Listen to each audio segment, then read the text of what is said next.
Sabinus se pencha sous la pluie battante, scrutant le chemin forestier. Il y avait encore 1 heure avant l'aube, les lunes cachées derrière d'épais nuages, bas et maussades. La pluie tambourinant était si forte qu'il ne pouvait voir qu'à une dizaine de mètres devant lui, et malgré le temps épouvantable, il était sûr d'être sur le bon itinéraire. Cet endroit était gravé dans sa mémoire depuis l'enfance. Ces arbres, ces chemins, c'était là qu'il avait entendu la première fois les missionnaires, et c'était là qu'il avait appris la vérité impériale. Mais les missionnaires étaient partis depuis longtemps désormais. Ces mots n'étaient plus que des légendes pour les hommes et les femmes qui vivaient sur cet astre.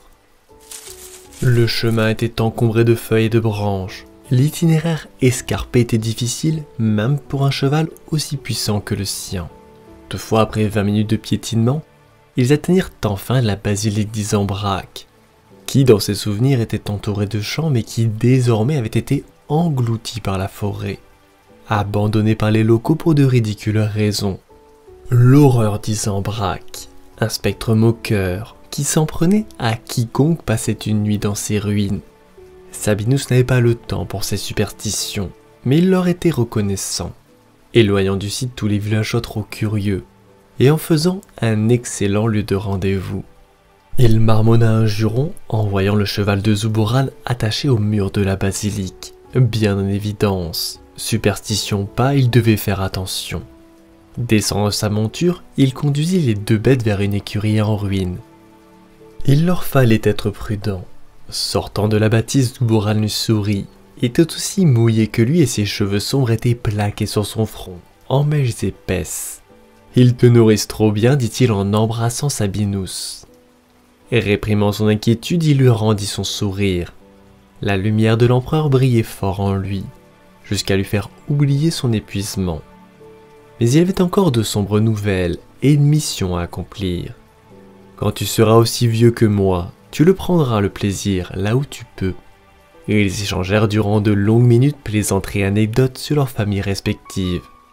Mais au bout d'un moment, Sabinus ne put réprimer sa douleur, et son ami lui demanda « Je ne pense pas que tu m'aies invité en ce lieu pour me remémorer de vieux souvenirs, et nous sommes en train de nous noyer sous ce ciel. Mettons-nous à l'abri. Je crois qu'il reste un peu de toi sous l'une des chambres. Devrions y être au sec, lui répondit-il. Ils se frayèrent un chemin à travers les décombres jusqu'à un endroit relativement épargné par les intempéries. Secouant leur manteau, ils s'assirent sur les restes d'une colonne brisée. « Dis-moi, lui dit Zuburan le ton amer, quelle nouvelle hérésie le Zovran a-t-il commis? D'autres statues de son joli visage? Ou encore plus de richesses retirées aux cathédrales? »« Non, répondit-il d'un ton cassant tout en sortant de sa poche une vasque. Puis, après en avoir bu le contenu, il ajouta « Pas cette fois, ce n'est pas le Zovran, ou peut-être que oui, je ne sais pas. As-tu eu des nouvelles de Zolum ?»« Oui. » Zuburan hocha la tête sombrement. Il a disparu pendant 1 semaine, puis son cheval est revenu hystérique et couvert de sang, et des restes de Zolum. Zuburan pâlit, puis pendant un instant, plus aucun d'entre eux ne parla. Seul demeura le bruit de la pluie tambourinant sur le plafond. « Il n'est peut-être pas mort, ajouta-t-il. Sabinus secoua la tête. « Je pensais la même chose que toi pendant un moment, mais ensuite les semaines sont passées et il n'est pas revenu. » « Mais ce n'est pas tout, continua Sabinus. Kazarin aussi a disparu. » Zuburan grimaça. Solum, Kazarin n'étaient pas seulement des amis de Sabinus et de Zuburan. Ils étaient également des conspirateurs, membres de la société secrète qu'ils avaient baptisée la confrérie Terran. « Cela ne peut pas être une coïncidence, finit-il par dire. « Non, acquiesça Sabinus.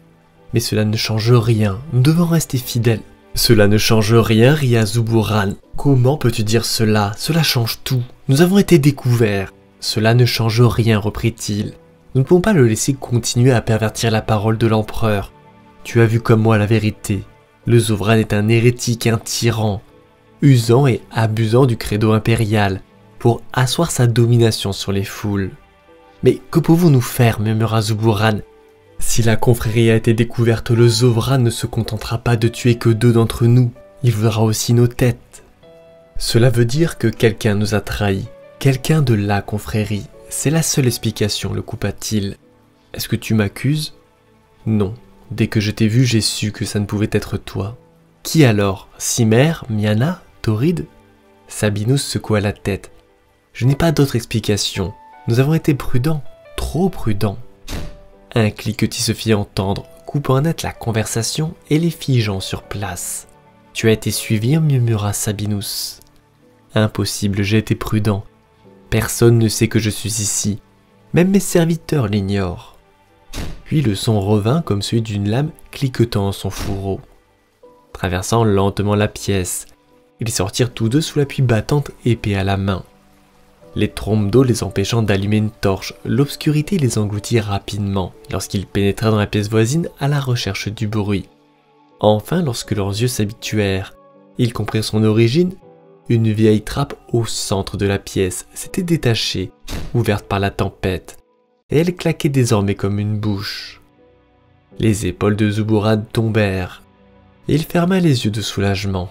« Il n'y a personne ici, dit-il. » Sabinus, lui, se précipita vers la trappe, l'ouvrit en grand, et plongea ses yeux dans l'obscurité. « Regarde la serrure, elle a été forcée récemment, il y a quelqu'un ici. » Regardant de nouveau, il vit se préciser des marches et des empreintes dans la poussière qui menaient sous la basilique.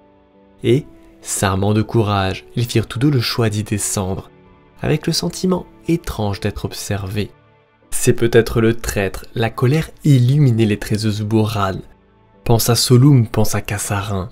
Le traître est peut-être toujours ici et si oui, nous le trouverons. Mais, plus s'y enfonçait, plus Sabinus repensait à l'aubergiste local, rouge de bière et perlé de sueur qui chuchotait sur les horreurs d'Isambrac. Stupide, se dit-il en resserrant sa prise sur son épée. L'odeur devenue de plus en plus immonde, celle d'une nourriture pourrie, une senteur douce et lourde, puis, sentant qu'il avait marché sur quelque chose, il le ramassa et grimaça. Un os enveloppé dans des chiffons moisis. Cela lui donna une idée. Vidant sa flasque sur les tissus moisis, il utilisa son briquet pour allumer un feu, et ainsi armé de sa torche de fortune, ils purent contempler la crypte dans le détail. Les murs n'étaient pas aussi endommagés que ceux situés au-dessus d'eux, et il y avait même par endroits les traces de peinture murale sur les pierres. Des images fanées écaillées de l'empereur Dieu, traversant le cosmos, afin d'y apporter l'ordre et la raison. Puis Zubourad s'arrêta net et regarda Sabinus. Il n'est pas vieux. Quoi? L'os, il n'est pas assez vieux. Que veux-tu dire? Que s'il venait de la crypte, des prêtres enterrés ici, il devrait avoir plusieurs siècles, mais là, il est encore couvert de sang séché. Le visage de l'aubergiste revint dans les pensées de Sabinus. Les horreurs d'Isambrac, toujours affamé, toujours en attente. Quelqu'un s'est peut-être introduit ici pour mourir, dit-il sans conviction. Je ne sais pas, mais si quelqu'un y était récemment, il a dû nous voir et nous entendre. Nous devons le trouver. Voyons mène cette crypte. S'aventurant toujours plus loin dans ce dédale, ils finirent par émerger dans une pièce basse et circulaire, une grande antichambre duquel partaient deux autres chemins. Là encore, la salle était étrangement bien conservée, avec d'autres peintures murales de l'empereur et de ses guerriers lourdement blindés qui défendaient le palais impérial contre les monstruosités qui l'avaient assailli. « Qu'est-ce que c'est que ça ?» demanda-t-il en regardant Sabinus, là par terre. Accompagnant la parole au geste, il pointa du doigt des taches sombres qui menaient à l'une des ouvertures. « On dirait du sang, répondit Zubourad. Peut-être de la personne qui nous surveillait ?» S'approchant davantage, ils pointèrent la torche dessus. On aurait dit un tas de chiffons, mais après quelques secondes, l'évidence leur sauta aux yeux. C'était un corps flétri et ratatiné, la source de cette odeur, un corps dont la peau avait la couleur des os. Si pâle, marmonna Zubourad, comme du marbre. Sabinus secoua la tête. « Qu'est-ce qu'on fait ici? Nous devrions... » « Attends, dit Zubourad en lui attrapant l'épaule. « Regarde la cape. » Sabinus se força à observer en détail le cadavre en y approchant sa torche. Un symbole cousu sur le tissu, un blason familial, horriblement familier. Tauride, souffla-t-il, un de ses camarades conspirateurs. C'est vrai, murmura Zubourad, c'est lui, mais qu'est-ce qu'il fait ici? Un bruit de fracas lui répondit lorsque la porte derrière eux se referma. Sursautant, ils levèrent bien haut leur épée. Sabinus n'a même pas remarqué qu'il y avait une porte, mais celle-ci fit un appel d'air, une vague humide et froide qui ne laissa de sa torche que quelques éclats, une faible lumière, juste assez pour éclairer le cadavre à leurs pieds. « Allez au diable !» s'écria Zubouran en tambourinant la porte, abandonnant toute tentative de secret. Mais celle-ci était immense et ne bougea pas d'1 centimètre.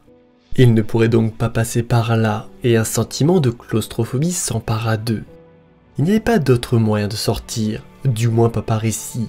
Il leur fallait donc continuer dans l'obscurité, après ce cadavre. Un autre cliquetis résonna, et Zubouran cessa de frapper la porte. « Vous avez entendu ?» Sabinus hocha la tête. « Plus loin dans ce passage, dit-il. » Prenant une grande respiration, il ajouta « Il y a peut-être une autre issue. Et nous avons des épées. » Zubouran lui lança un regard incrédule. « Que proposes-tu d'autre? Attendre que nous mourions de faim ?»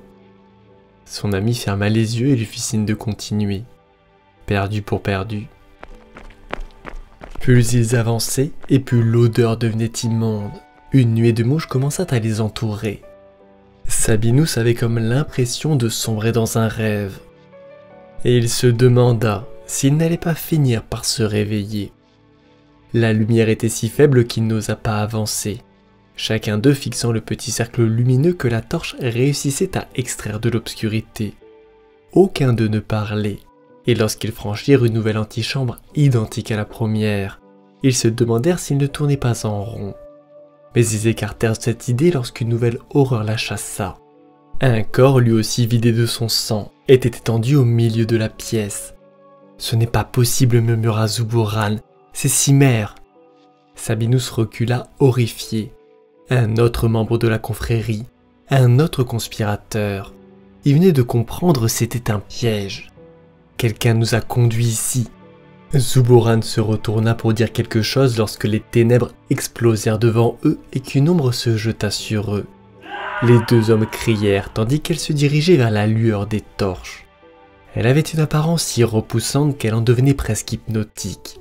Des bras, des jambes, mais un visage horriblement inhumain qui les dominait.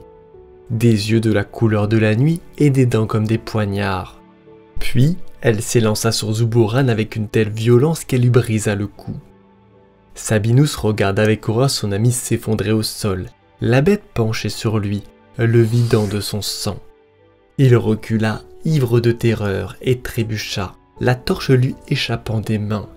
Il se retrouva plongé dans les ténèbres. Paniqué, il lâcha son épée et se mit à courir dans la direction opposée, jusqu'à ce qu'une douleur explose à son visage et qu'il tombe au sol.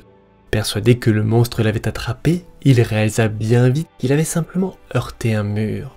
L'adrénaline coulant à flot dans ses veines, il se releva d'un bond et se mit à courir sa main, devant lui désormais. Continuant sa cavalcade, il finit par toucher le vide, et y voyant une ouverture, il s'y engouffra. Sentant que cela montait, un espoir insensé se mit à germer dans son esprit. Peut-être allait-il réussir à s'échapper. Puis l'obscurité commença à se dissiper légèrement, et il dut résister à l'envie de crier de soulagement. Enfin le clair de lune, il se dévoilait, la sortie. Mais du bruit derrière lui rappela la terrible réalité. Le monstre l'avait suivi. Dans un dernier effort, il émergea des ruines couvertes de pluie à la recherche de ses montures. Et il finit par les voir, du moins ce qu'il en restait. Un tas de chair sanguinolente. Se précipitant, il saisit les rênes comme si d'une manière ou d'une autre il aurait pu les ramener à la vie. Un miracle qu'il ne verrait pas. Se tournant, il observa derrière lui la bête qui marchait lentement vers lui. Même dans la lumière des lunes, sa forme était difficile à discerner. Coincé, il se résigna à prier l'empereur Dieu afin qu'il le délivre de ce mal, puis il se souvint du pistolet dans sa sacoche. Comment se faisait-il qu'il n'y avait pas pensé avant?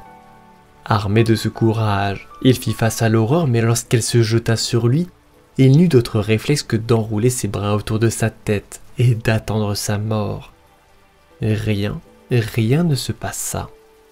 Se forçant à regarder, il fut comme hypnotisé par ce qu'il vit. Le monstre se transformait à vue d'œil, le visage bestial et la peau s'étirant et se changeant en l'espace d'une minute. et ce fut alors un homme qu'il contempla, le souverain de Horth. Le seigneur Marvil, c'était son roi. Alors qu'il examinait, incapable de détourner le regard, Sabinus eut une vision fugace. Il se voyait suivre ses ordres. Il se voyait les trahir les uns après les autres, les amenant à leur mort. Et en cet instant, il réalisa qu'il le faisait pour son roi. Marvil ne montra aucun triomphe en regardant Sabinus, aucun plaisir ni émotion. « Miana ensuite », dit-il d'un ton clair et précis. Puis, il se retourna et s'éloigna sous la pluie, laissant un Sabinus effondré sur le sol, épuisé. Son esprit assombrit à mesure que Marvil s'éloignait, les souvenirs de ses trahisons s'estampant au fur et à mesure. C'était lui le traître. C'était de sa faute si les membres de la confrérie étaient tués. Il était l'esclave du Zovran. Reprenant son pistolet, il le pointa sur son visage. Il ne servirait plus ce monstre. Un instant passa, puis il se demanda pourquoi il était si paniqué, et il écarta l'arme de son front. Il sentait qu'il avait oublié quelque chose d'important. Chancelant en se relevant, il n'arriva pas à mettre la main sur ce que c'était. Miana, se rappela-t-il avec un ouf de soulagement. Il devait la prévenir. Elle devait savoir que le complot avait été découvert. Il regarda la forêt, il regarda la basilique d'Isambrak et il sourit. C'était l'endroit idéal pour la rencontre. Il aimait ce lieu depuis son enfance, et là, au cœur de la forêt, il serait en sécurité pour se rencontrer. Fin de ce récit d'Halloween en espérant qu'il vous plaira. Une libre interprétation d'une nouvelle de Darius Inks que j'ai adorée. En espérant que je ne sois pas la cause de vos futurs cauchemars. Bonne soirée à vous. Et si vous souhaitez participer au développement de la chaîne, n'hésitez pas à commenter, partager et à vous abonner. La suite, très bientôt.